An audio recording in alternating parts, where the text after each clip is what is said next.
I'm Kelsey Moser, and you're watching Thorin's YouTube channel, where no sandbagging goes unscrutinized.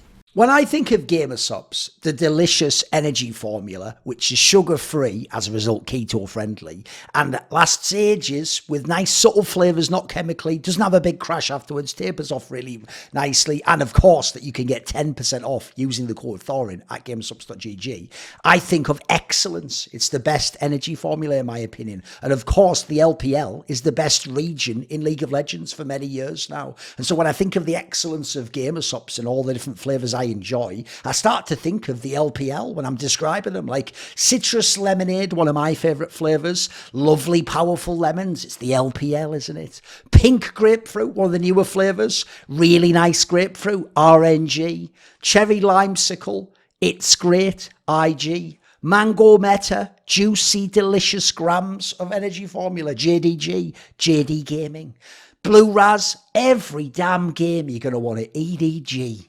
Guacamole Gamer Fart 9000. It's the eternal secret in terms of the gamer subs. I like TES, Top Esports. Anime Girl Thigh, one of the newer flavours. I think it's actually cherry. I think it's actually orange dreamsicle. It's a world exclusive. WE, Team WE. And of course, Dragon Fruit Punch. Really nice, subtle flavour. In many ways, you'll wonder, like, what is that made of? It's sort of like Fruity Powder X, FPX. There you go. Now you know why Moses from CSGO says, I have the best crowbar in esports since Gordon Freeman. Now, by the way, if you do indeed order some gamer subs, be sure to add some free samples so you can try some of the other flavours. Also, interestingly enough, they have a pre-sale on a bunch of these waifu cups. They've got the one with CYR Tech. You can see all the names there. Anyway, if you're into that, check it out. It'll be coming out in a few weeks. You can do the pre-sale now.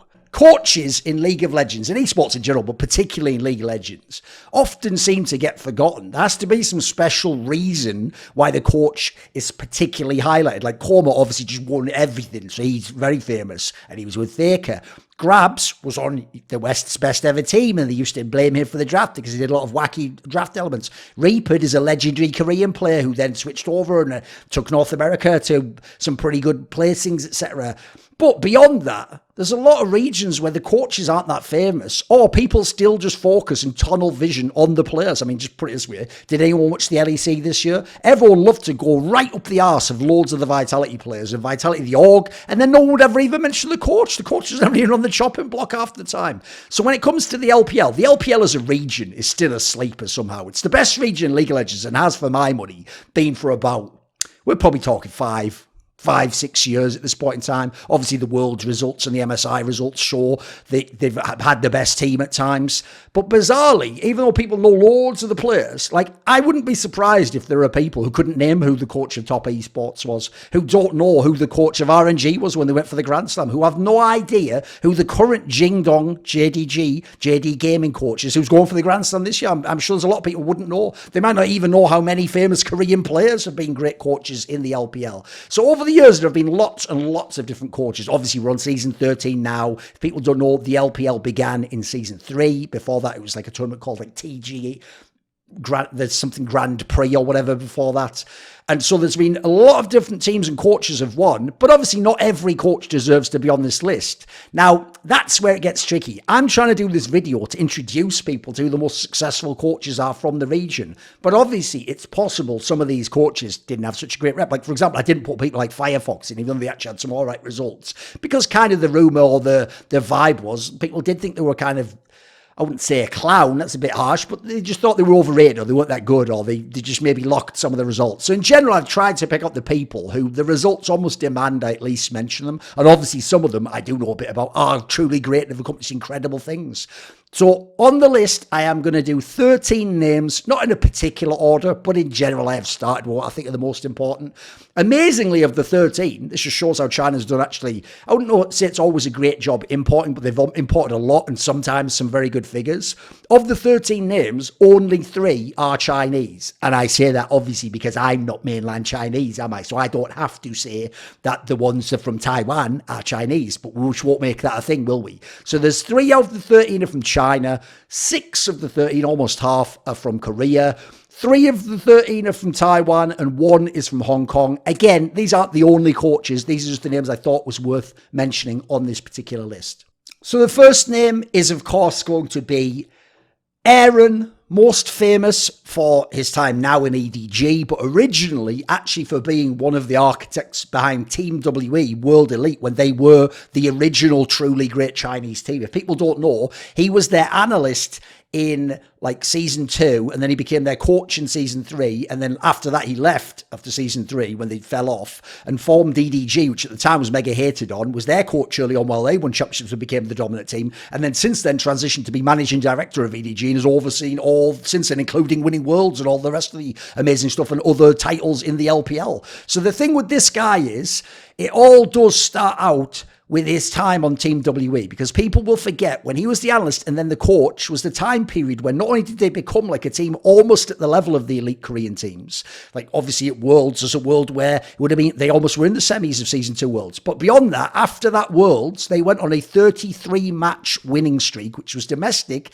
and IPL 5 and some online competition against Koreans. So already you knew this guy was great. Then he had EDG, as we're going to see, they had their own dynasty, and then he's overseen rebuilding the team multiple times, including winning worlds. So for me, this guy's basically the father of Chinese League of Legends. He's the most influential figure ever, in my opinion. Think about it. He worked with people like Wei Xiao as the ADC superstar on Team WE, but then he's going over and bringing in Name, who's the next great ADC out of the region. Then he has Deft get imported and work with that, and then later they pivot to having Scout in the mid lane, and then obviously people know in the modern day they almost had another great team in EDG this spring. They had the team with Lee, who looked like a very promising rookie. Eventually they swapped him out for Uzi I. Obviously they don't have Scout anymore, so they have 4-4, but they have Ale at the top lanes, pretty good. So again, this is a team that's always been relevant, and they've been able to get back to the top or near the top again, and he's one of the main reasons why. Interestingly enough, I've also heard a lot of the people from the LMS, which doesn't exist now, but used to be Taiwan and all the rest of it competing, they actually give him a lot of credit for why they were able to start to get competitive with teams like Flash Wolves and AHQ, because apparently he would, like, when AHQ was the best team, I think he was the one like hooking them up with scrims with top LPL teams when the LPL themselves was considered slightly worse than Korea. And so for whatever reason, that started like a flow back and forth. And by the way, not only did that help raise the LMS up and help the LPL get better, but interestingly enough, some of the names on the rest of this list and some very, very successful coaches in the LPL came from the LMS/Taiwan. I don't think unrelated to this. I think probably from playing the scrims, seeing that their teams know what they're doing. Then you see them have some decent results or all right results internationally in the LMS, and then you bring them in and you try importing again, this time from Taiwan instead of Korea. So when we go and look at this guy's results, you will immediately see this guy is bona fide. He is just an absolute legend. Now, obviously, they didn't necessarily always count like the coaching things in the early days of the LPL as well. And obviously the people who make a Western site like Gamepedia or LOLP, whatever it was called before, they don't necessarily, Leaguepedia, they don't necessarily know who's the coach officially at that point. So they don't list many results here. So basically, if you don't know, in WE, they won IPL 5. This is when he was an analyst. Then they came along, and most famously, it was actually them losing initially to IG that like dropped them off in China. Then OMG came up and won the first LPL, and then after that came Positive Energy, which was Name's team, and then along came then. So after that period of time, after the Team W didn't do that well in season 3, like I say, Aaron went and he formed EDG, which was a mega hated on org. That's why even though they won everything in 2014 except Worlds, they, no joke, didn't even win Team of the Year because the Chinese fans just hated on them and gave it to OMG, who didn't win anything. So if you go and look though, you don't see it in 2014 here because, again, of how scuffed it is. But in 2014, if you don't know, not only did the team with Name as the superstar ADC win both LPL splits, they won something like 8 titles. I think it was either 8 or 9 titles, but one of them was an online cup, and then the other ones were like 6 or 7 LANs, and then there was one LAN as well, or an online cup, I think maybe, where they came second. So they had like an unbelievable year. And if people don't know, back then in season 4, while all the other regions had to be like 2 splits of LCS or whatever, you actually already in China still had a proper LAN circuit. So outside of that, you had the Demacia Cup and NEST and all these other different competitions that you could go and play in that were proper LANs or online cups that would have the best teams. It's not like now with the Demacia Cup, last few years, where you only ever put in like silly rosters and off-season and try out a guy from your LSPL team. No, back then, like people's real rosters were playing and trying to win like a proper LAN circuit. Essentially, it was like those IEMs we used to have in Europe and North America, except you could have 4 or 5 of them as well as the other tournaments and Worlds and then eventually MSI and all the rest of it. So then we're going to see here, after season 4, obviously the Worlds was a bust. People do forget, apparently Name was sick, but okay, Worlds didn't work out. They lost that 5th game to Starhorn Royal Club. Starhorn Royal Club went to the final, so we'll never know how well they could actually have done there. Name was moved out. They got Deft from Samsung Blue, put him into Name's spot. Essentially, he just played like Name did. Krylov actually was still the jungler. He was pretty good at this point in time. They essentially just said, right, Deft's like a slightly better version of Name, debatably, so let's just get him and base the game around him. And then they got Pawn in as their mid laner. And famously, they won the first split. They won the LPL right out the gate. So at this point in time, by the way, he's on like 3 straight LPL titles as a coach. Then they won MSI, famously. He was the coach that was involved in all the jazz of like Pawn doing the Morgana pick and Krylov on like Evelyn or whatever it was, and that whole comp that they did, which I have often pointed out, wasn't Faker's fault necessarily, but yes, was the one that, because remember, Koma only played Faker in that last 3 games. And I think Faker even went 2-1 in games, but because they were down 2-1, thanks. Or maybe it was the other way around, actually. Maybe he played the last 2 games. I'm not sure, actually. I think he was either 1-1 or he was 2-1. But yeah, basically, you can give some credit to Koma and Easy Hoon, but even so, you won MSI. Remember, at this point in time, in the era of MSIs and Worlds, beyond IPL 5 days, there aren't international competitions that are huge like MSI or Worlds that a Chinese team wins. This was the first one to break out. Now, they did it, yes, with Pawn and with Death, so it looked like you've got Korean imports. Spoiler, that's just been the story of people winning though, hasn't it? Like, unless JDG wins now, it's nearly always been about having Koreans. And even then, they have Ruler, don't they, in Kanavi, so it doesn't even work in that sense. You needed like RNG to win at some point in time if you want it to be an all-Korean an all-Chinese / non-Korean affair. And even then, when I say all Chinese, there's then the whole thing of like, what if someone from Taiwan or Hong Kong's involved? But whatever, we'll just say non-Korean in that regard, shall we? So in season 5, he wins the first split with Deft, wins MSI with Deft. And then in summer, unfortunately, they did flunk it. They lost to IG, which was kind of embarrassing. But this is, you have to remember, when Rookie was like just come over and was already beginning to be a stud mid laner, even though he bombed that Worlds. After that, they obviously went to Worlds that season. This was the one where, unfortunately, they did the famous teleport game, teleport Jace Deft, and they got wrecked in the quarterfinals and just didn't go as far as they could. And they had that whole thing where the top laner was like, Coral 1 came back for the playoffs, but then like the amazing J guy was playing in the... So it was just scuffed. It was just scuffed. Sadly, that was 2 Worlds in a row that was scuffed. First one with someone being ill, the superstar. This one with the whole sub thing and what are we doing and who's playing, and then some weird drafts.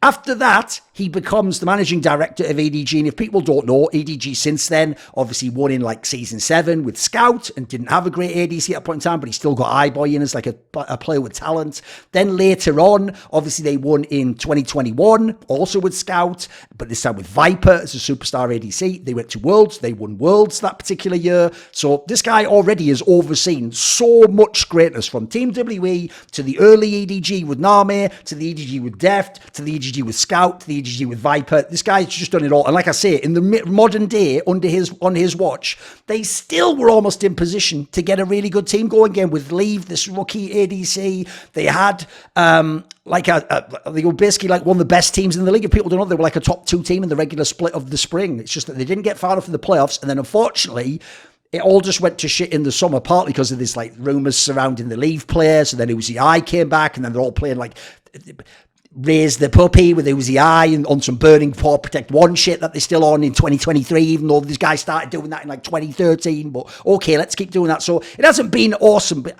the thing is, you never bet against Aaron. This guy has an eye. He obviously understands how to make an org. He's also done a pretty decent job in terms of recruiting people over the years, both star players, superstar Koreans, and coaches. Hence why they've been able to have so many years of success. Remember, this team started in 2014 and he won Worlds as managing director in 2021. They're still a team that was relevant now in 2023. What more do you want? Fantastic. Now you can see why I put him first on the list. After that, we are going to have which I believe is how he's supposed to pronounce it, the Korean coach. Obviously Aaron is Chinese. He is a Korean coach. Famously, he began as a player. If people don't know, way back in season 3, he was the top laner of MVP White, which later became Ozone, which later became Samsung. And this was the team that won OGN Champions Spring Split, which was the one where they were an underdog to Blaze, CG Blaze, who was on a 13-game winning streak.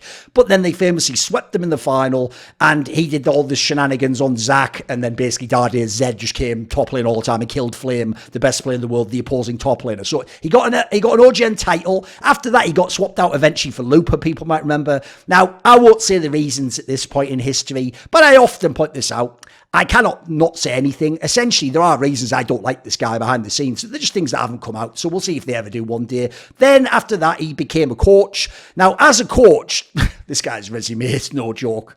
He has won 5 LPL titles. He is a 7-time LPL finalist. He has won MSI, and 3 times his teams have finished top 4 at Worlds. And we're talking about loads of different players and even different orgs covering some of these results, by the way.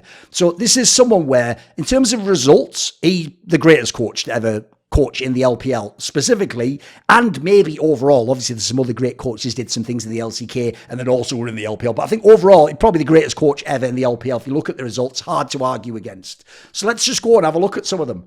So he started out, he was a player back in the day with Andy and Imp and Matt and all those guys in MVP, like I say. Then what happened was he came over and he began coaching.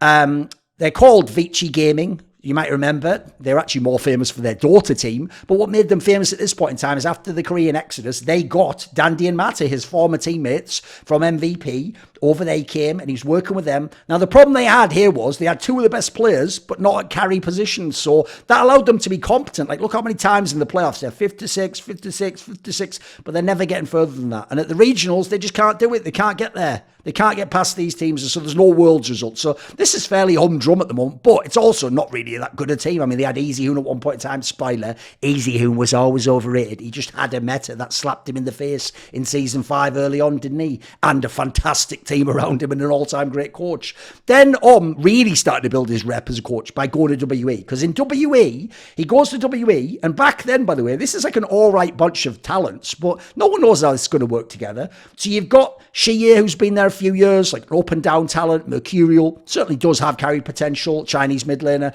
Most importantly, you had Mystic, who, I mean, he has his own reasons now as to why people don't like him, understandably, but back then was like a rising talent Korean ADC, really strong player. Eventually he went back to Korea. Sadly, his career in and out of the server got messed up, but was a really good carry ADC and worked well in this team. Right out the gate, they won the LPL. People forget this. This is the era when Uzi Eyes never won an LPL, but comes over and with Shie and Mystic just winning right out the gate. So there's one LPL title already. You go to MSI because it was the spring split and you make top 4. By the way, when you see there make top 4, this is also the one where Perks and G2 broke out and finally had that crazy run. If that doesn't happen, like there's a world where it's nearly always LPL LCK in the finals, isn't it? They'd have just been playing T1. This could have been a second place, but fair play. Didn't happen this time around. Then you go back to the LPL. Okay, not that great in terms of results here. You go to Worlds again though, because you won the regional Season 7.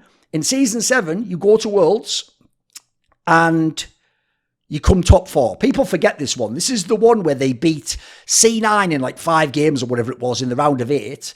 And then in the semis, they had to play Samsung, who obviously went on to make the final of this one and lose in 5 games to SKT, if you remember. So top 4 at Worlds and an LPL title in your first year at WE. You can see there's a reason why people start to think, maybe this guy's a really good coach.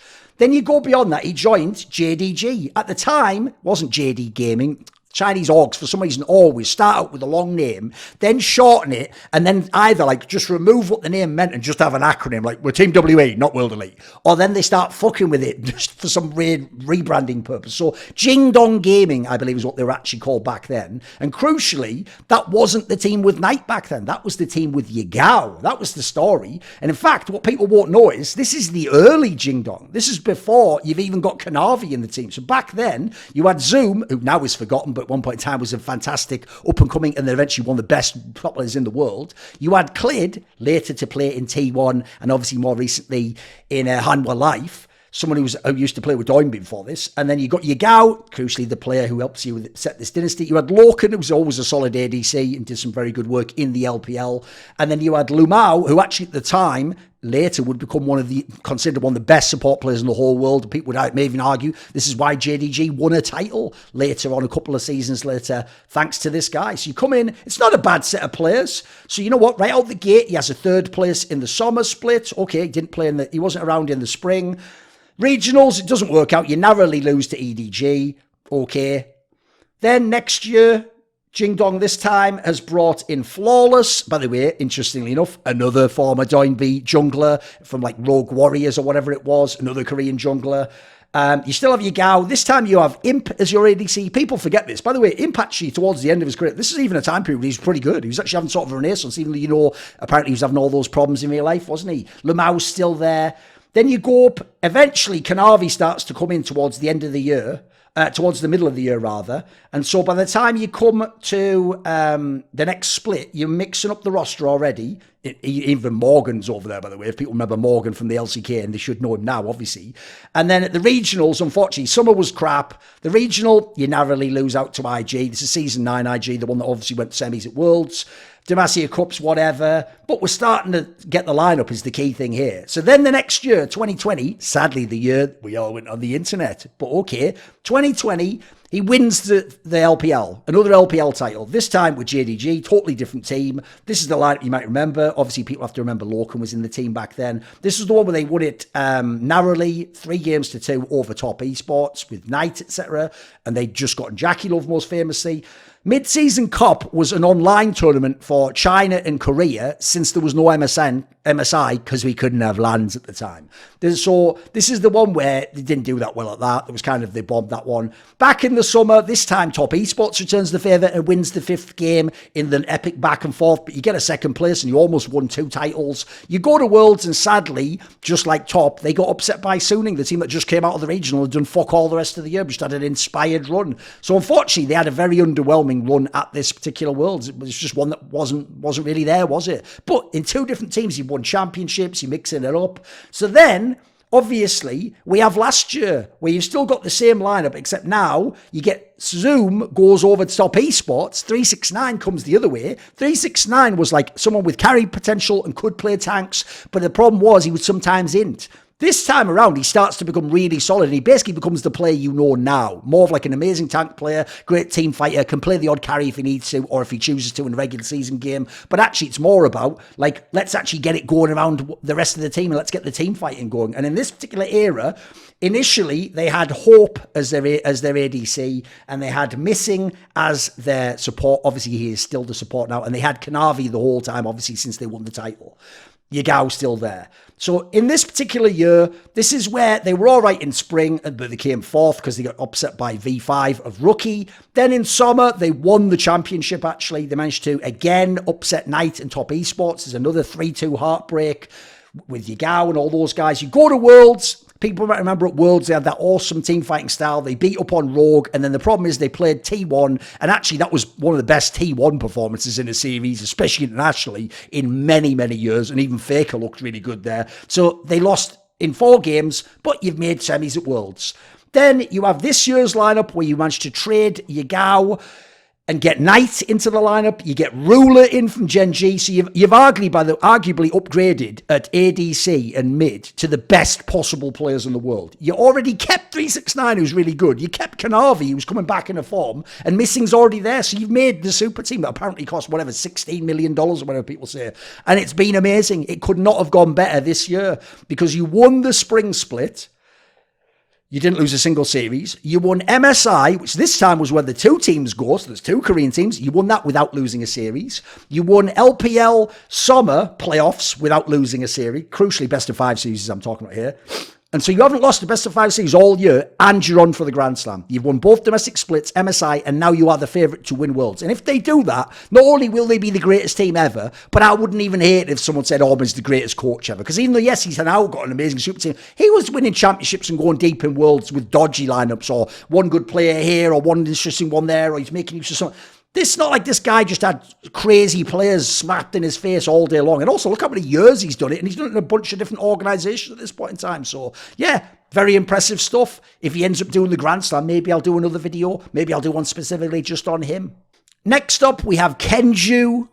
If people don't know, the letter Z is pronounced like Z in Chinese. Probably isn't pronounced that way in Mandarin, but I'm doing my best, aren't I? This guy, Chinese coach, This guy is a true contender, by the way, potentially for greatest coach to ever coach in the LPL. He can go head-to-head with Aaron, who it's more, in his case, coaching in the sense of making the whole org. He can go head-to-head with Orm, who has insane results, because listen to what this guy's won. This guy has 2 LPL titles. Doesn't sound that crazy, right? Remember, Orm had 5. 2 LPL titles, 1 Worlds title, and 1 MSI. So yes, that's right, ladies and gentlemen. He's completed the set as a Chinese coach. He's won the domestic title, the Worlds title, and the MSI title. And he already didn't do it all in the same org. So you already know this guy is very legit. So if we go down here, he used to originally be called Zhu Kai. And actually, he was working with like IG initially. So you see right out the gate, the IG that had Kakao and Rookie and Zitai, they also had Save, but obviously because they had 2 Koreans, they had to choose Kakao over Save because no one was choosing them over Rookie. And Zitai used to be a mid laner of IG famously. They still had Cade at this point in time. He comes 3rd in his first playoffs in the spring there. Already pretty legit stuff. After that, it's a bit ho-hum. It's whatever 5th to 6th player sings. Don't make it out of regionals. You don't go to Worlds. In Season 5, you don't do it. You don't do it in Season 6 either. It doesn't look like after spring he stayed in that team anyway. After that initial split in IG, he actually is off. And for the next year, he's in Snake, who people aren't going to remember, but in Season 5 was a team that was really close to making it Worlds. They were considered like 3rd or 4th best team in the LPL, but famously, they just couldn't get further. That was the team with Flandre. So he comes in, he's working with these guys, Flandre, SOFM, etc. A bunch of these players you're probably going to know. And Zitai's even back in the mix. OQ, remember that Korean ADC from Najin. And in Snake, they're just all right. They're 5th to 6th, 5th to 6th. They don't get through the regional. The next year, they've mixed it up again. Zitai's back playing mid lane and Flandre SOFM. These are some of the best players ever for the LPL, by the way. Unfortunately, again, it's just kind of ho-hum results. It's just whatever. Years and years, he's working away in this team. Nothing's happening. At this point in time, he could be forgiven for thinking, maybe I'm never going to hear anything about this guy. But then it kicks into gear big time. Because then he goes to LNG, still just whatever. He's working with Flandre again, SOFM. I think Snick became LNG was the story. But then he gets picked up by EDG, Edward Gaming, the one that Aaron's formed years earlier. Then he has Flandre, he's got his boy for 2021 in the lineup. Scout's still there, obviously. Viper's there, one of the best players ever, former Griffin ADC. Obviously now one of the best players ever. Amazing ADC, incredible mechanics.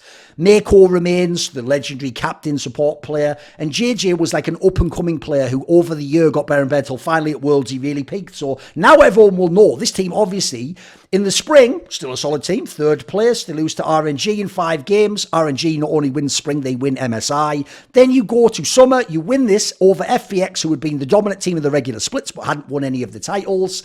3-1 over them in the finals. You go to Worlds, where actually no one has you as a top 2 team, because actually FPX and damn one of the teams everyone's raving are going to win the title, and you win Worlds. You beat RNG, Gen G, and then damn one in the final. And this was the damn one with not just Canyon and Showmaker, they had Khan top lane, and he still was a monster. Like that was the one where damn one was supposed to win and make a dynasty, but they don't. And Kenju's team is one of the reasons why. After that, he's just won Worlds. Does he just stay in EDG, rest on his laurels, enjoy the fruits of having a fabulous set of play? No, he gambles and switches up and goes to RNG, Royal Never Give Up, and wins the split right out of the gate. And this is when, remember, they've put Zhao back mid lane, and they've gotten in Bin, who actually at this point in time, he was actually a little bit sus, and people might remember at MSI, it's just the final he really carried. Before that, people were actually quite questioning, like, is he doing a bit too much of what the Shy does now, just hinting a bit too much and playing too aggressive? So they win the spring split, then they go to MSI, they win MSI. Now this admittedly was the dodgy ass online one, but they still beat T1 in the final, so they won an MSI title, he's won a Worlds. So think about this, he won Summer Split, then he won Worlds, then he won Spring, then he won MSI. Right, let me just explain for a second. That might be the best run ever in League of Legends history as a coach. You won 2 straight domestic titles in the best league in the world, and the 2 international titles, and each of them, Worlds and MSI, and in 2 different teams. Think about it. You won an LPL and a Worlds in EDG. Then you went and won an LPL and an MSI in RNG. That's bonkers. There's no player shared between those lineups. That's impossible. Like, that's actually one of the most impressive runs ever. So if this guy fluked it, he must be the luckiest person of all time. What, he find a fucking magic lamp and rub it and get 3 wishes? It sounds like he had 4 wishes, he fucking won 4 titles out of it. So after that, unfortunately, you might remember, RNGs that won MSIs didn't do that much at Worlds, did they? So after that, the summer split, they actually sort of scoffed it a little bit, just finished top 6. Then they went to Worlds, but unfortunately, they had to play against T1 in the round of 8, and famously T1 took care of them fairly easily. They came back. After this, he moved over back to EDG. He came back to EDG, reunited with his boy Maokai, another coach that was there for a while. They were able to do quite well in the spring, as I alluded to earlier on when talking about previous coaches. But unfortunately, after a 13-3 regular split, they lost to BLG, who obviously was fantastic, went to the finals, went to MSI, was great in summer. They lost in 5 games to them and had to finish 3rd in the playoffs. And then this summer, they just unfortunately, because of the whole Uzi Eye and swapping out stuff, they just was somewhat irrelevant. But you just look at this guy's record, it's amazing. It's amazing. And the key thing is, Cos Maokai just stayed at ADG, and this guy was at ADG, then went to RNG, and I discussed, I'm putting this on this guy. I'm assuming this guy must be the person who set the table and was actually the one who created the structure that won these championships.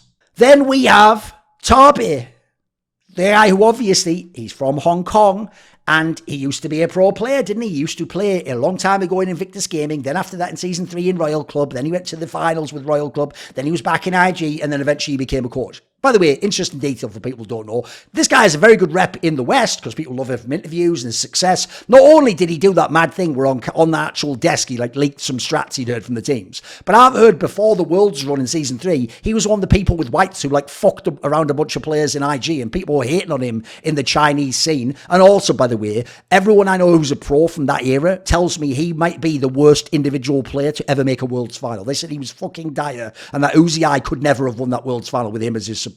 So interesting little detail there. But I have to say this, if you look at his resume though, you can see why he has accrued so much attention. And right now, people would say he's a contender for best coach in the world. Also, by the way, random detail, the reason I said Royal Club, not Royal Never Give Up, because people probably don't know this, but Royal Club and Royal Never Give Up are 2 different actual teams. What happened was there was 2 teams. There was Royal Never Give Up, there was Royal Club, and then there was Starhorn Royal Club or whatever it was.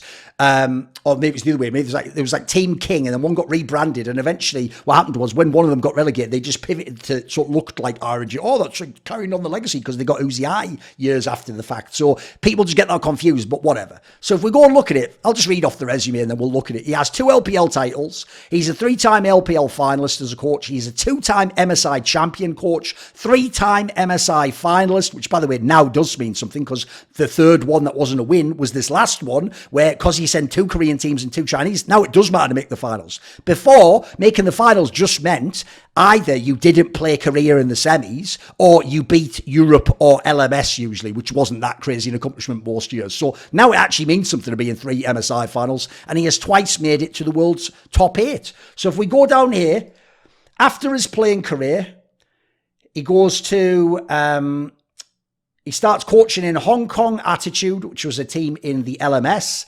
Then he moves over. He was briefly in Kaboom, believe it or not. Then he gets to RNG for 2020, the online year. It doesn't start out that well, but to be fair, at the time, actually, they weren't the best team. They were just mixing up still, getting going.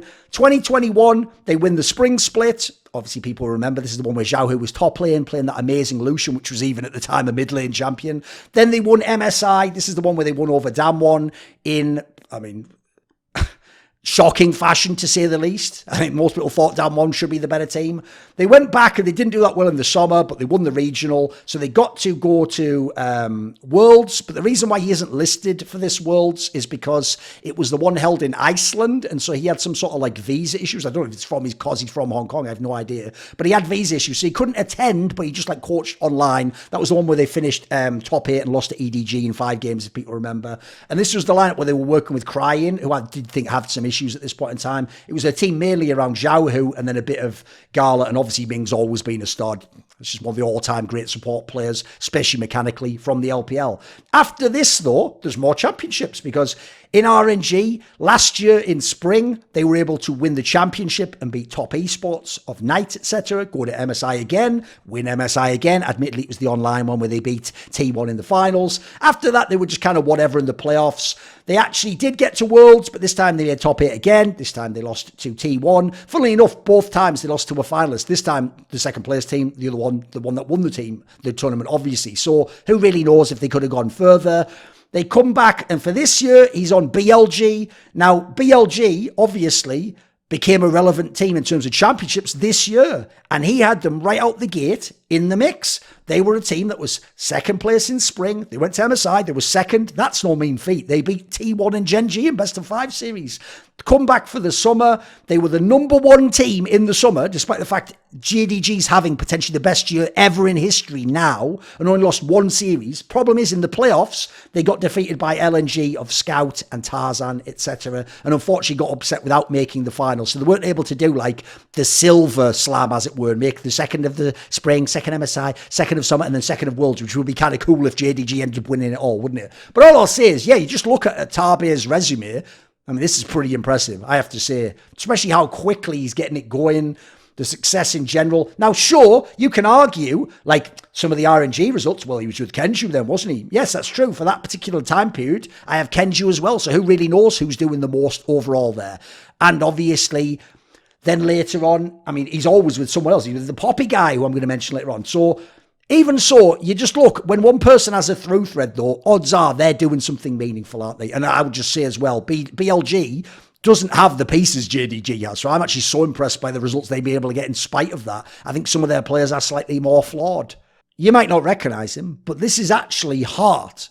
Yes, the old support player of Samsung Blue way back in the day, who obviously was able to win OGN Champion Spring 2014, be in the finals and 1 game from winning OGN Summer that year in 2014, then make semis at Worlds and only lose to the champion. By the way, only lost to the champion in all tournaments that year. Also won the Masters tournament as part of Samsung over the likes of T1 and all the rest of it. So, fantastic year, but famously, he wasn't as strong. Mata was obviously his counterpoint in Samsung White. He was not quite as strong. He was a good support player, but in the face of Matt, he's a mechanical beast at the time. You're never going to look as good, are you? But he was the guy paired with Deft famously in blue, and they obviously were a late game team. Now, interestingly enough, this guy played many, many, many years. He used to have a different name. He's called Chungyan, because if people don't know, a bunch of them had different names. Acorn had a different name, etc. So he was playing for a whole bunch of years, and then after that, he goes over to become a coach in China. He played in the LPL briefly on Unlimited Potential. He goes over, he starts being the coach of LGD, which is obviously the team that had his former teammate Imp in it, the ADC. I mean, teammate in the sense of being in the same org. Obviously, Imp was on white/Ozone. This guy was on blue. Became their coach. I've heard at the time, who knows how much he was really coaching is the implication. But okay, this is the year of 2016 that he does this though, because remember 2015 was when they won the championship, which is when Acorn even got to be like the coach in the split they won, even though he was also the player and also sharing top lane responsibilities with Flame. And my joke was, he used to go, who should I put in today? I think I'll put myself in, not you, Flame. Oh well, try again tomorrow. So he comes along to LGD, and even though they still have Whalers and Imp and PYL, and this time they've even gotten Marin in because he's come over from SKT. Actually, this team does nothing. It's really underwhelming, the results. After that, he goes to Royal Club. Before it's RNG, he goes to Royal. They have Insects still at this point in time, but this is in the LSPL, because I told you they've been relegated, so who cares about those results? He comes to RNG, which is the org's main team back in the LPL, and he wins the championship because he comes in the year 2018. Now, I said earlier in the intro, do people even know who the coach of Royal Club, RNG rather, was 2018 when they almost won the Grand Slam? The one with Uzi being in stud fashion and Ming and Zhao who's getting... No, most people can't even say it was. It was actually Hart, the former support player of Samsung Blue. So he won the spring split. First title ever for Uzi. By the way, he's only ever won 2 LPL titles. They won MSI. This is one where they beat Kingzone of Khan and Prey and Gorilla. This was where... They then went and won Demacia Cup, Risk Rivals, come back, win Summer as well, this time over IG. This was the IG famously, obviously, with Rookie and the Shy and all that jazz. Went to Worlds, but unfortunately IG wins Worlds, and they got upset in famous fashion by Yarnan and Perks and G2 in the quarterfinals, so they didn't complete the Grand Slam. After that, he goes to EDG. EDG was just kind of whatever at this point in time. This is actually one of the weaker periods in their history. Then he became a coach of Hanwha Life when actually in 2021 they had a 3rd place finish. This was the one where they had Chovy and Deft, if you remember, and back when people hated him, Morgan, obviously. After that, he coached RNG again for a little bit of time, not that relevant, and then he was coaching over in the TCL, the Turkish League, for Supermassive. If people know that team, obviously they do. They were one of the famous wild card teams at all the Worlds. So... if you think about it, look at this guy's resume. Korean coach, and he has 2 LPL titles, 3-time LPL finalist, 1 MSI champion title, and then one time went to Worlds with this team as a coach. So yeah, Grand Slam attempt, actually one of China's best ever years, even if it didn't conclude with winning Worlds. Then we have Kim. Now, obviously, since he's a Korean coach, there are a bazillion people called Kim. So this is the guy where his name is Kim Jeong-soo, not to be confused with anyone else called Kim, obviously from Korea. This guy, I mean, another fantastic coach if you look at what he did. And he coached very well in the LCK and the LPL. This is a guy who won an LPL title, a Worlds title, and then he also coached the Korean teams and did the stuff over in Korea. So you can see he was one of the coaches on the Season 6 team. And then it doesn't list him as Worlds, so I'm guessing he just didn't go to Worlds with them or something, or he just wasn't considered the main coach. Then in season, then he briefly, by the way, was with Dignitas, believe it or not. That's right, in Season 7. Then he's with Longju, which was actually the one where they were able to win their first title. This was the one where they had the BDD, Khan, Gorilla, but this wasn't the next year where they blew it and the RNG won, etc. This is where they won the title over T1 and BDD really got cracking. Obviously, everyone already knew the Pragerville Bocklin from Rocks Tigers. They went to Worlds, but sadly they blew it. This is the one where they blew it to Samsung, who ended up winning the whole tournament. They were actually the odds-on favourite, people had them as, but they just blew it to them in the quarters. Then he goes and joins IG over in the LPL.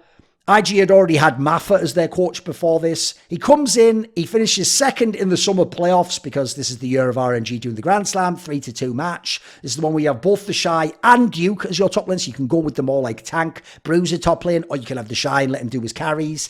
They go to Worlds. He took over fully as the coach. At Worlds, he wins the world title. This is the first ever world championship for the LPL, won by a Korean coach, this guy, Kim. He wins Worlds. He even, during Worlds, had to bench the Shy after that game where he refused to pick the right champion and locked in whatever the fuck he wanted. I think it was in the quarterfinals against KT, maybe, that he did that.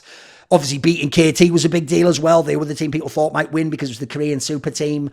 Then he, after that, winning Worlds, he goes back to Korea, he goes to Damwon. This was the one where they were still on the rise, Season 9, if you remember. Still on the rise, didn't get it going at Worlds because G2 beat them. After that, he went to T1. He won the championship in spring over Gen G, when Gen G was supposed to be the best team, but he upset them.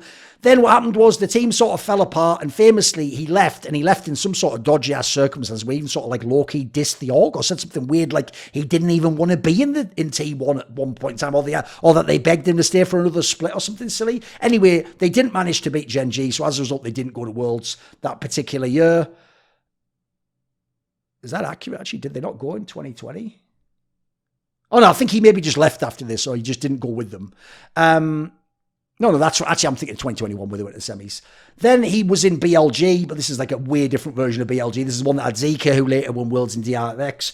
Aiming, who obviously now is in KT. Mark, obviously in Top Esports. Had PP God later on, who people might know from V5 and OMG. He had some decent players here, but this isn't their peak. This isn't the period when it was the best. He also coached DRX last year. In spring, obviously, it was the end of the year when they finally got it together and won Worlds. They weren't really that relevant a team at this point in time. But he had his boy Zeker again, didn't he? He had Deft and all these other guys there. So, again, you just look at this guy's resume. He just basically came to China, won them the title, fucked off back to Korea. So, this is one where it's like, he's not the greatest coach in the LPL, probably, but he's one of the greatest coaches to coach in the LPL. Then we have Warhorse, who is a Taiwanese coach. He has won an LPL title and a world championship. When he was in the LPL, he was, before the LPL, he was in the LMS, his home region, with Flash Wolves, who obviously were one of the best teams ever from that region. He won championships there. Then he went over and joined FPX, which was obviously the Doinby team. And you're going to know this lineup because it's Season 9 FPX. So we know he wins Worlds. So this is the one where they're the number one team. This is an amazing split. Won 13 out of 15 series in the regular split, but somehow bombed it to Top Esports and Knight in the playoffs and finished third that split. Then in the summer, an even more insane record, 14-1. So by the way, in the regular splits, he only loses 3 series out of like 30 played, which is impossible. They win the summer split, this time beating up RNG, and they managed to go to Worlds and win Worlds, because this is the one where they come from the side of the bracket where they beat like Splice and then IG, and then actually the easiest one was to beat G2, the team that was on for the Grand Slam, and win Worlds. He won the second ever LPL World Championship title, and this guy also not from China, he's Taiwanese. After that, he stuck with FPX. They finished third in the spring of the next year. This was the one where he had Khan as his top laner, was brought in, and Doinby's still there. Then you had the mid-season cup. You finished second in, lost to Top Esports. In summer, you just bomb completely and get eliminated way too early by V5 in the playoffs, and then just do nothing at the regionals, because actually IG sort of was getting together, but also they still in it because it's IG. Then after that, you went to Top Esports. You won the Demacia Cup out the gate. This was the land with Karsarin and Jakilov. But the one without Yuyangia, because he'd already been booted at this point in time, I think. You were all right in spring, but you only finished fourth in the playoffs. In the summer, you finished 7th to 8th, which is kind of whatever. Then you go to WE. This wasn't the best era of WE. Like, look, these results are really nothing. And then now, he's just working, obviously, for Chinese Taipei, that country, when they play in the Asian Games. But again, I would just say this guy won a world championship. This guy won an LPL title. In fact, he might finish top 3 in LPL playoffs 3 times, I think, even in a row, and won a world. So yeah, pretty solid tenure, right, overall. Then we have No Fear. I hope you recognise this coach, because he's just one of the greatest coaches ever in League of Legends, and obviously had a lot of success in Korea with GE Tigers, Coup Tigers, Rocks Tigers, all the same team. All obviously famously had to change because they had issues with sponsorship and ownership.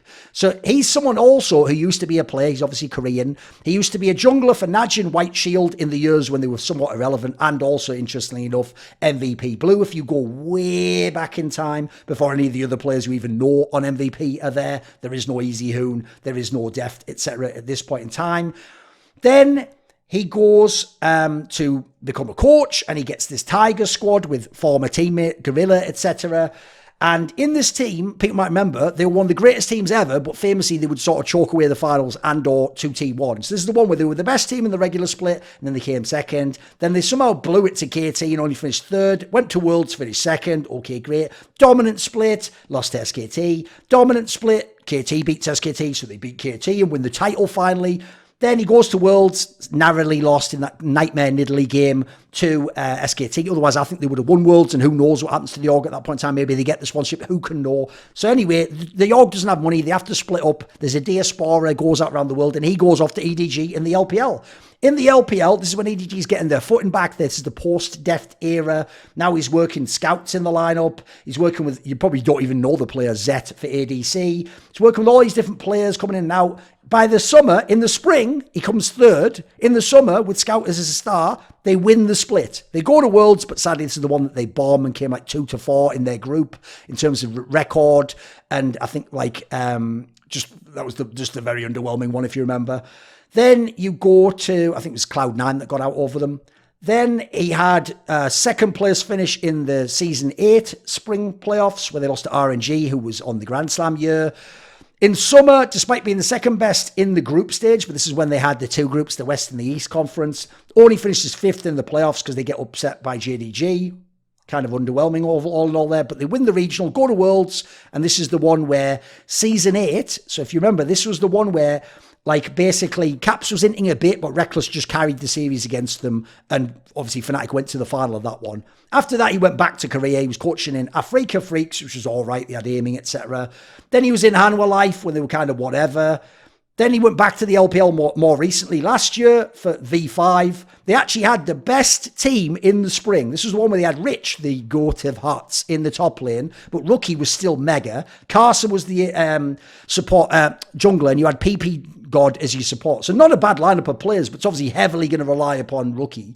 They managed to get first place in the regular split, but they only finished third overall in the playoffs. Top Esports beat them. Summer, again, is a fantastic record. Third with 13-3, but this time LNG upsets them early in the playoffs, and obviously LNG had an inspired run and also beat them at the regional and went to Worlds, so they didn't get a Worlds out of it. So this is another person where he won an LPL title, he was 2-time LPL finalist, and he made it to Worlds from the LPL. The problem is, obviously, you could argue his best coaching was done in Korea and earlier in his career. But again, if we're talking about overall, not just in the LPL, one of the greatest coaches to ever coach in the LPL. Then we have, this is Crescent, who was a Chinese coach, formerly known as BSYY. You won't remember that, will you? It doesn't really roll off the tongue. He used to be a player in the very early days of Chinese League of Legends. He was the ADC of a team called CLC, or Noah's Ark, as people often called it. He was the jungler of Wei Spider, which is another name people might remember as a pull from the old school. Then after that, he became a coach in the LPL. And when he coached in the LPL, you'll see some of the results. Look, when he's in LGD in Season 5, the one where they had Acorn and Flame and Weirless and Imp and that blew worlds, unfortunately, they managed to come second place and narrowly lose. That was the famous one where Pawn came from the hospital, like rushed there, and then they won. EDG won the final with the Deft lineup. They finished second in the first split. In summer, it was kind of whatever. And based on this, I think this is when he got fired and like Acorn took over as the coach or whatever and also went to Worlds. So he wasn't there for the Worlds debacle. That wasn't his fault. He didn't do that. Then he goes to OMG, but this is OMG.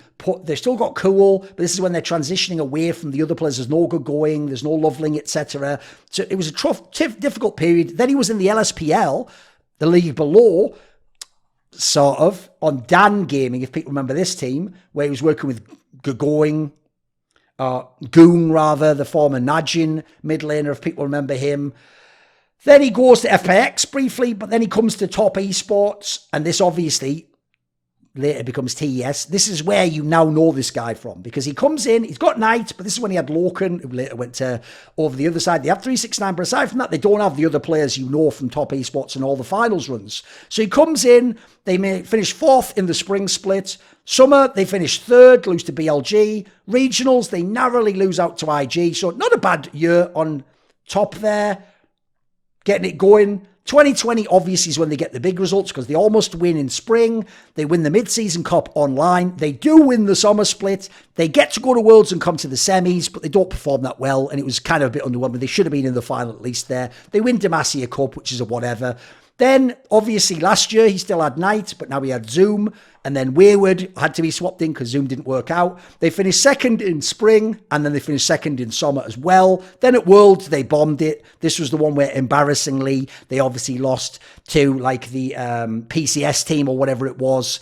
Or was it VCS team? I think it was VCS. I think it was even GAM. And then, obviously, like, Rogue, and they were the ones playing against DRX. And they should have got out this group. So this was actually a big fail, I did think, but classic Chinese fail. Then back in the LPL, he has Rookie now because Knight's gone over to be in JDG. And he has Tian still, who was one of the Inters at Worlds. And this is like, Jackie Lovaci was really good this year, by the way. He wasn't one of the Inters. But the problem is people like Wayward and Tian and King Tian, they could easily in or just underperform in playoffs. So I don't even think they could have done that much. I think there's a couple of good players. You look at this guy's resume, he won an LPL title. He was a 5-time LPL finalist. He won the MSC online. He made it to Worlds top 4 once, and he has twice been to Worlds overall. So, yeah, very impressive stuff. And one of those finals obviously was way back with LGD. So again, you're looking at Chinese coaches, one of the best ever to coach in the region. This is Stake, a Taiwanese coach. Now, admittedly, he was in some teams with Warhorse and other people. So this is another one of those lists where, same way I could have included Maokai as well as Kenju. Like, some of these people shared the responsibility. He didn't win an LPL title, which makes him unusual for this list. But he was 3 times his team's in the LPL finals, and twice they went to Worlds. So you go and look. Obviously, he used to be a player himself, the top laner, most famously of Flash Wolves, way back in the day for many, many years. And he was on the Gamma Bears, etc., and then the Flash Wolves, years and years in the LMS. Then he came over, and he also coached in the LMS, by the way, and won championships there. Then he came over and he coached Rogue Warriors, which this was the team that had Mouse. If you remember, he was the top player of that EDG lineup that had bombed the previous year, but won the championship. They had Flawless, who, this is when he's with Doinby, Korean jungler with mechanics. They have Doinby, who still, obviously, this FPX was the year later, still trying to prove himself and get to a Worlds, etc. He's been on Xiaogu and Newbie and all those squads. Now he's on Rogue Warriors. He's worked with all those different players.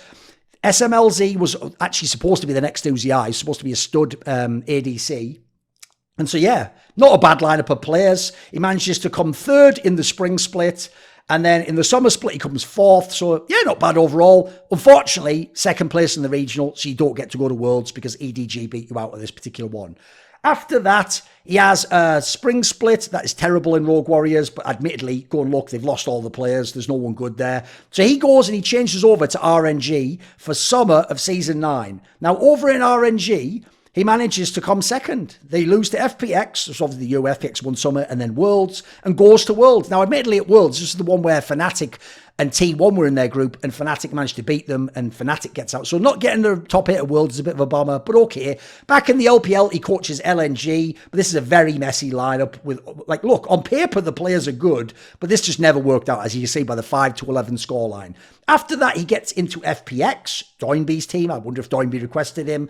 They are actually all right in spring, but then they come 2nd in the playoffs. In summer, they're the best team, and then they come 2nd in playoffs. Unfortunately, blew it on that one. At Worlds, they actually absolutely shit the bed. This is way worse than the Worlds 2019 one. This was the one where on paper, yes, it was a very hard group, but you're supposed to beat Rogue and Cloud9 and get out the group as well. So to me, even though it was a group of death and they had inspired runs, this was a mega fail. It's the reason why some people think Tian should have been the Darday winner that year. He goes back, and obviously it's not the same lineup. Look at the people he's working with here. He's got bloody Clid back at this point in time last year, by the way. He's working with Summit, etc. There is no Doinby. LWX is still there, but there's no Crisp. Like, the wrong players have left, and the players that you wanted to keep are elsewhere, and as a result, they're an irrelevant team. But again, you go and look. Yeah, sure, he was working with other people, but I think especially, like, not only what he did in the LMS was impressive, but this little run he had here for FPX, pretty solid. This was a year where some people had FPX the favourite for that Worlds going into it. So, all in all, some bad results, some good results. This is Maffa, who you might know now coaches Gen.G over in the LCK. Was obviously himself, he's Korean, used to be a player. This guy was a support player, most famously the partner of Score. Score at the time was in ADC. This was his support player when they were in KT roster for all those years. So you can imagine he went through a lot of heartache on KT, KTB, etc. All the shit that went down there, losing to T1 a million times. He went and became a coach of IG. Now, I've heard people think that Kim coming in is why they won Worlds, because he was more of an authoritative figure. They think Maffa was more of like the players' coach and was a bit too friendly, is the rumour I've heard. But you look, he had some solid results. You go and look here. In the LPL with IG coming in, when they were in the first lineup with the Koreans, they finished 3rd with him as the coach.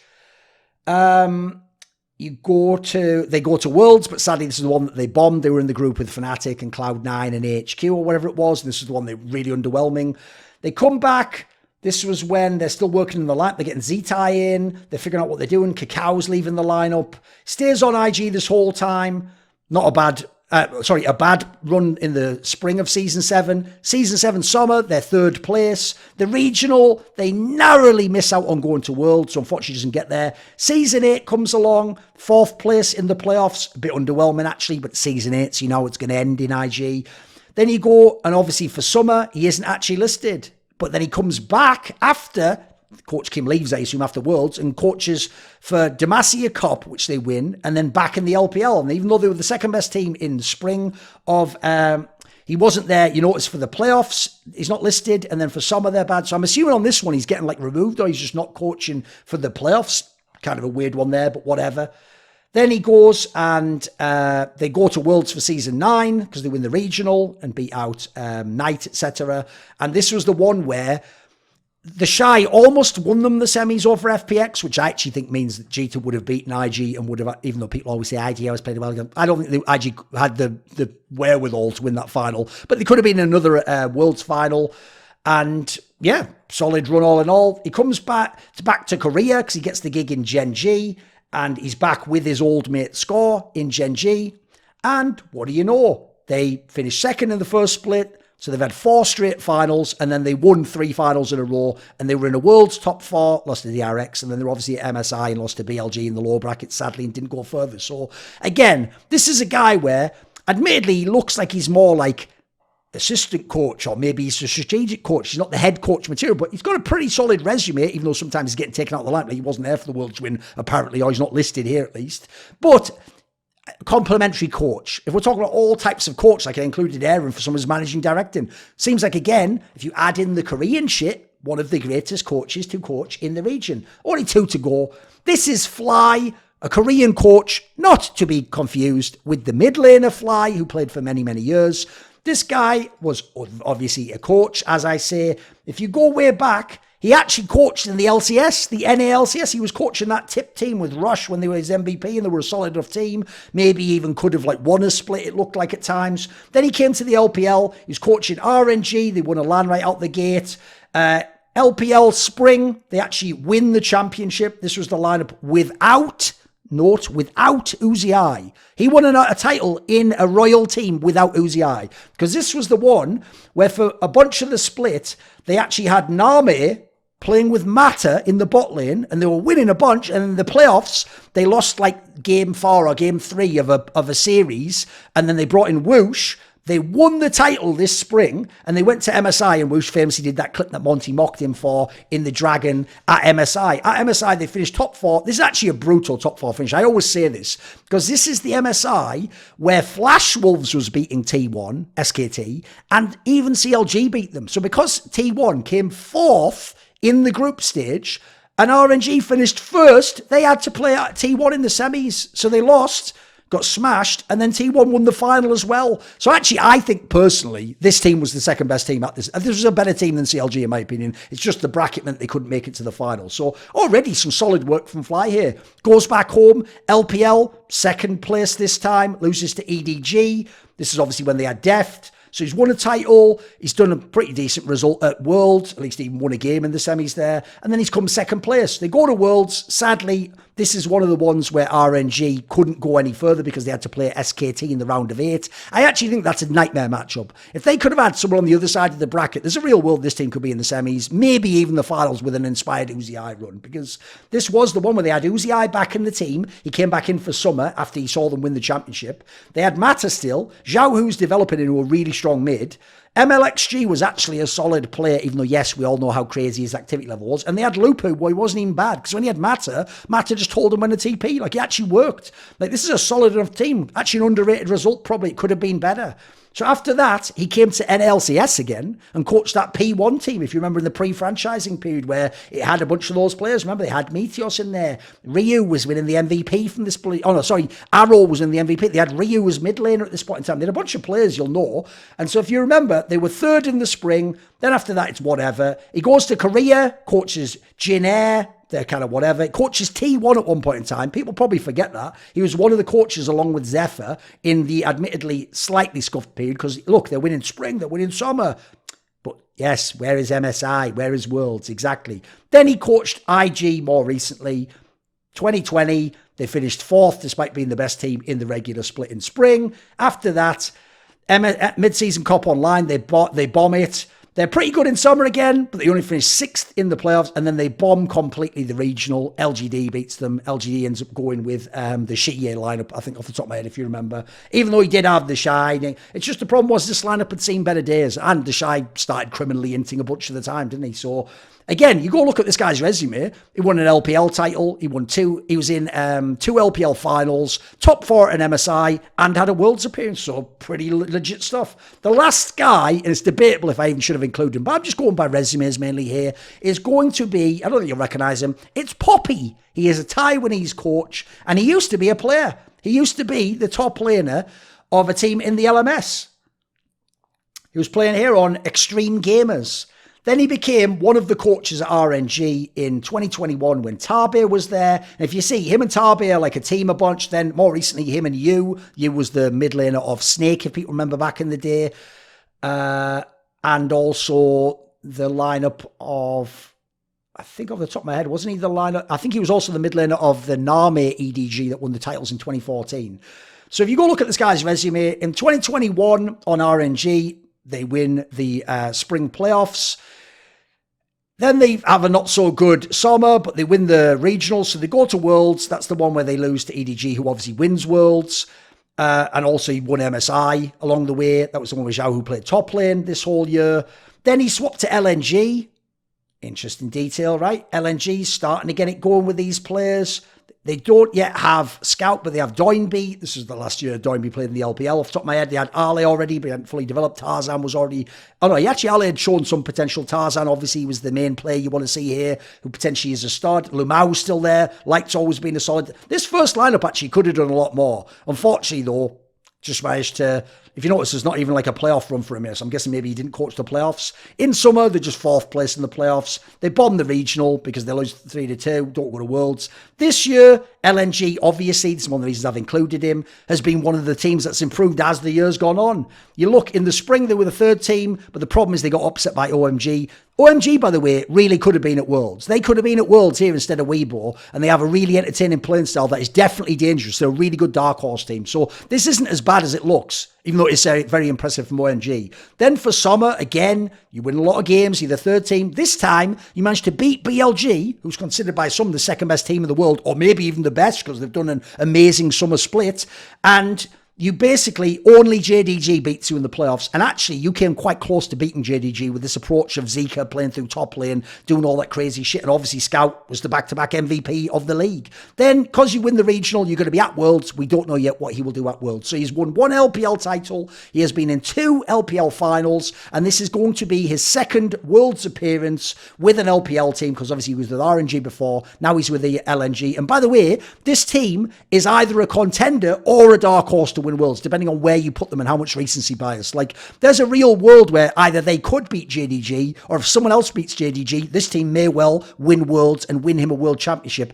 If that happens, then he will have won an LPL title, an MSI title, and that would be the World's title to complete the set, as it were, for someone, he's not Chinese, but admittedly who coaches within the LPL region. So you can see there, some fantastic coaches. You probably didn't know a lot of them, or if you did, you didn't know what they'd done. Some of them shared responsibilities, or one was the street coach, one's the head coach, Aaron's obviously the managing director at one point in time. But this is a brief sort of story of the men behind all the success of those fabulous players in what at this point in time is now a contender for the best region ever in League of Legends. To paraphrase the legendary DMX, I just love when y'all in my Patreon crew give me a bigger piece of cake to chew a hole through. Because obviously, one of the ways I'm able to support myself and make content like I do on this channel is thanks to my Patreon community and the likes of Ahmed Hadjou, Frisky, Matt Pugnatio, Rajcula, Animosity, Jensen Goh, Tobias Bernasconi, Tosh, Torin, and always a special thanks goes out to my main man, Jerky's Minion. Do you want to ask a question in my video AMA? Do you want to suggest a topic or a guest to interview? Maybe you want teasers, find out who I've already interviewed in upcoming episodes. Or do you want to take part in one of those lengthy online discussions that I do with my top patrons? Well, if any of these perks or more appeal to you, then put your money where your mouth is and join the Skrilluminati today via the Patreon link below.